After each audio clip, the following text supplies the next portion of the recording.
पत्नी का त्याग कौन करता है, कमजोर या ताकतवर मर्द? आप खुद बताइए, कौन त्यागता है पत्नी को? इनमें से कोई भी अपनी पत्नी को त्यागना चाहता ही नहीं है।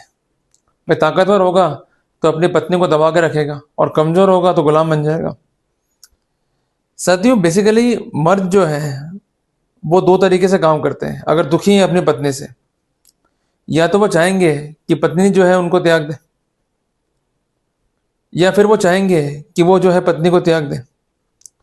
पर साथियों, बेसिकली जो अपनी पत्नी का त्याग नहीं कर पाता और जो अपनी पत्नी का त्याग कर पाता है, इन दोनों में फर्क सिर्फ इतना सही है कि जो प्रथम श्रेणी का व्यक्ति है वो पैर के बल खड़ा है, और जो दूसरी श्रेणी का व्यक्ति है वो सिर के बल।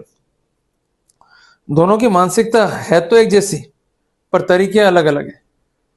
दोनों को ही पत्नी झंझट दिखाई देती है, और वो चाहते हैं सिर्फ शांति ही शांति, कैसे ना कैसे करके इस झंझट से पिंड छुड़ाया जाए।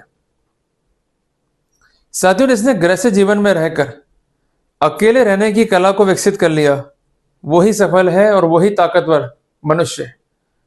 सिर्फ औरत को दबाने वाला व्यक्ति ताकतवर नहीं हो सकता।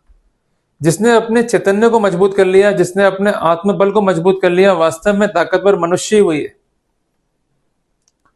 साथियों, जब कभी भी आप शादी के पश्चात एक ऐसी मानसिकता लेके बैठते हैं कि या तो झंझट हमारी लाइफ से चली जाए, या हम जो है झंझट को छोड़ के चले जाएंगे, तो ऐसी स्थिति में निश्चित तौर पर आप गुलाम हो स्थितियों और परिस्थितियों के, क्योंकि आप वाइफ को जो है संभाल ही नहीं पा रहे हो।